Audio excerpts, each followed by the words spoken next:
राधा भी सावली की दीवाना नहीं हो जाती।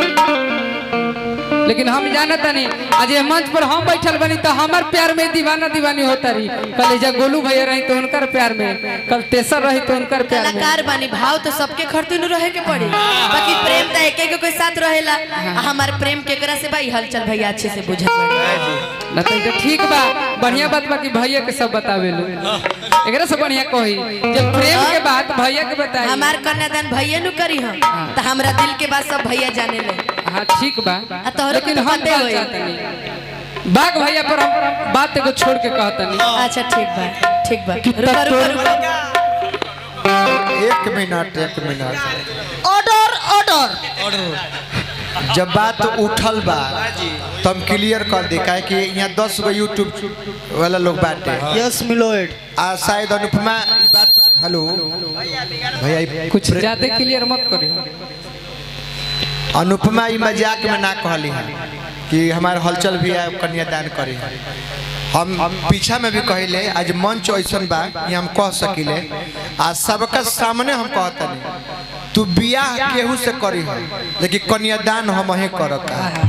ये हम आज वचन देता नहीं तरह। आ भोजपुरी जगत में पहिलका ऐसा होई बॉलीवुड में भइल बा राखी के बियाह में संजय दत्त शायद कन्यादान कैले रहू। बॉलीवुड में भइल बा, भोजपुरी में नहीं के भइल। आ पहिलका होई के एगो कलाकार के कन्यादान करी। आ तू केहू से बियाह करी हो कन्यादान हम करा केहू से काहे करबू।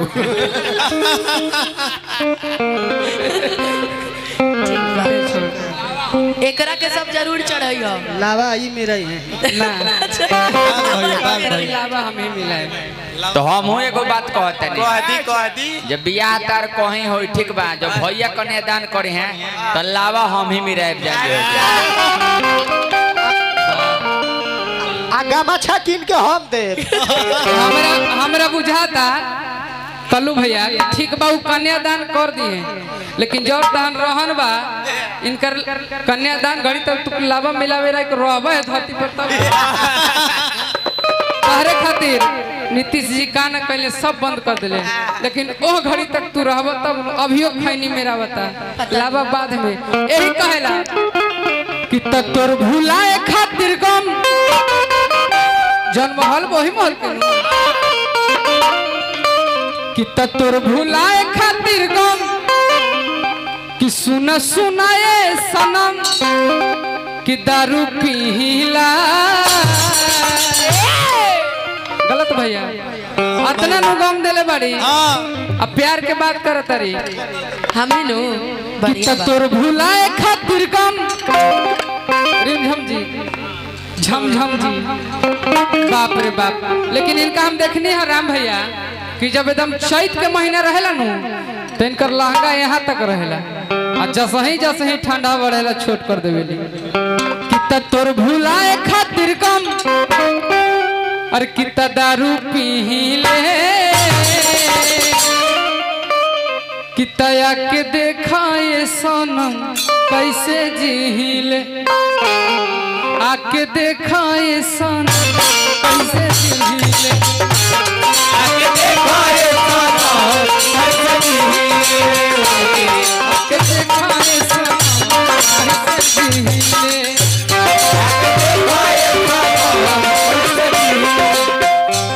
तोर भुलाए खातिर गम तोर भुलाए खातिर गम दारू पीले दया के दिखाए सनम कैसे जीले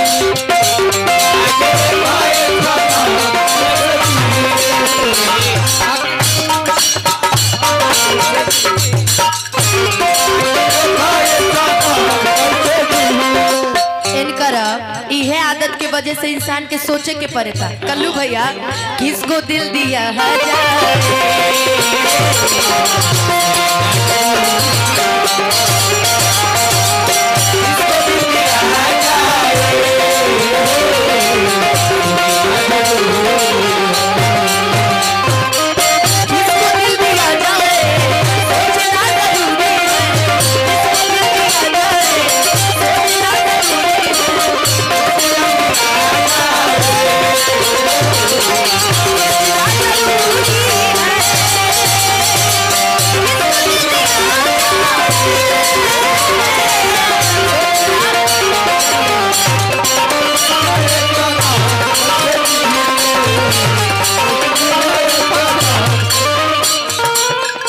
ना ना ना पक्ष के बात नहीं खे तू कहला हन कि तार भुलाए खातिर गम दारू पी ले त ना जे दारू पिए वाला बा के ओके गम में ना पिए ओकरा बहाना चाहिए। सही कहनी खुशी होई त कोई के खुश बनी त पिए ले दुख होई त कोई के बहुत दुखित बनी लेकिन ना दारू पिए लन तो अनुपमा कहता तबीयत खराब चलत बा रोजे शराब चलत तबीयत खराब चलत बा रोजे शराब चलत ऐसे जे दारू तू पियो बोल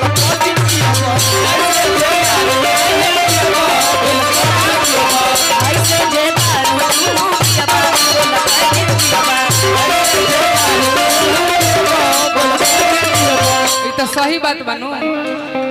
तार गुरु तो बड़े बड़े अभी तारा हल्का थोड़ी के होके दी हल्का ना होके दी लेकिन अब बंद करो जब दारू शराब के बात आ गई है तारा हल्का ना होके दी जहाँ देखिए कि गिरे लगली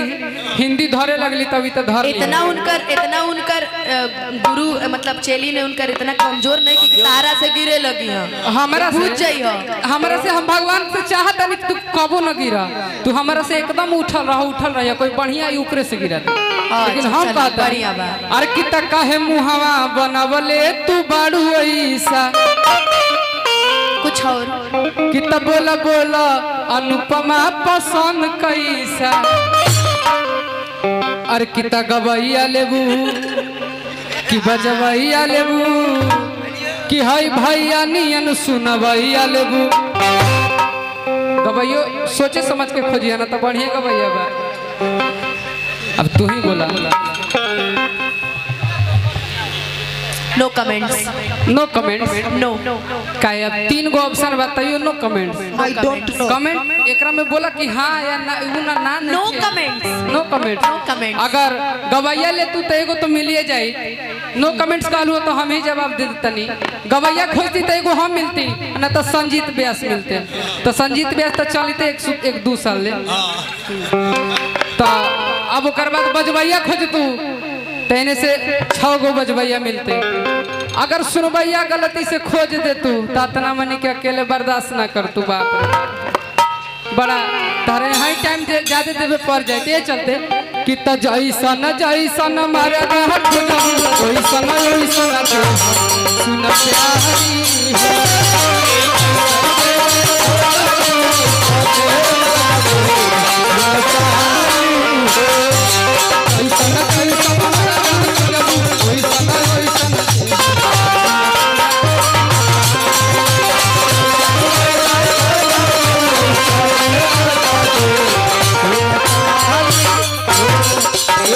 गायक मर्दा खोजबू ता बूढ़ा व्यास जी के देहा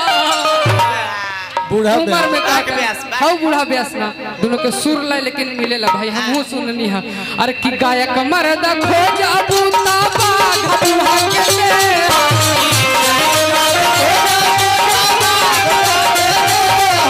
मर्दा खोजबू ता बाघ भैया के देहा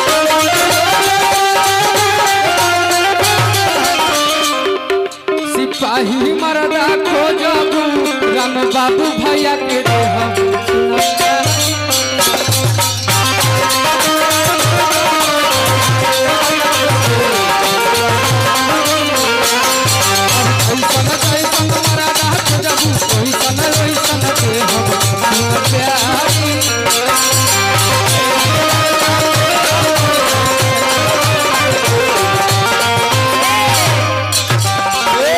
बड़ी देरी से कहत रहे जैसन जैसन मर्दा खोजबू मान ला अगर हम तारा के चुनी ले ले बनी एक बार खरतीन तो हम दूसर मर्द काहे ना चुनब एकर मतलब कि तनिको कमरिया में फल नहीं के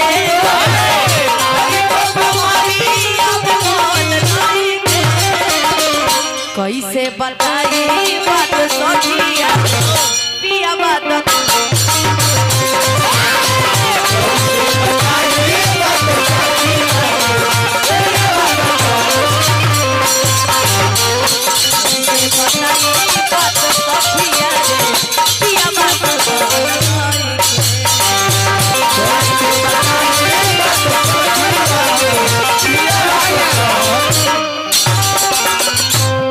कहतरी कि कैसे बताई बात सखिया रे पियावा दतल नहीं के कह दिली हनु यही एगो गाना गईली है हमार लाइन हमर मुंह से सुनी आ इनकर नाम इनकर मुंह से सुनी तब जवाब देम के पियावा दतल नहीं खे कि ना कि गोरी तोहरो तमनवा रहे। अच्छा के रील्स बनैलो ई गाना पर हमर भाई सुनले वाला नु कहली अभी कि कैसे बताई बात कि पियावा दतल नहीं खे पियावा नुई तो बॉयफ्रेंड गर्लफ्रेंड वाला गाना है। चलो हो के जवाब तहरा के दे गोरी तोहरो तमनवा रहे कि प्यार कैले रहू लहे लहे कि जवन भइल मन मानी कि हमर प्यार के निशानी और कि अनुपमा अभियोले धाइल बा। अब दतल बा कि ना तू अपन मुंह से कह। देखा ई लेकिन प्रेमी प्रेमिका के बात है भैया और हम कहनी है कि पियावा दतल नहीं खे त कुआरे में हमरो तू पियावा कह देलु हन त ई गा देता नहीं ओकरा बाद हम तहरा के जवाब देता सुनो किया रहू देखन टेंशन भइल लइका बा तोहरे पगइल। अब हम बताओ तने ई त प्रेमिका के लइका नु हो गइल इनकर मेहरारू के नहीं की भइल त मेहरारू गातरी किन कर दरदिया सहात नहीं खे कि दिहले दरदिया सहात नहीं खे हमरा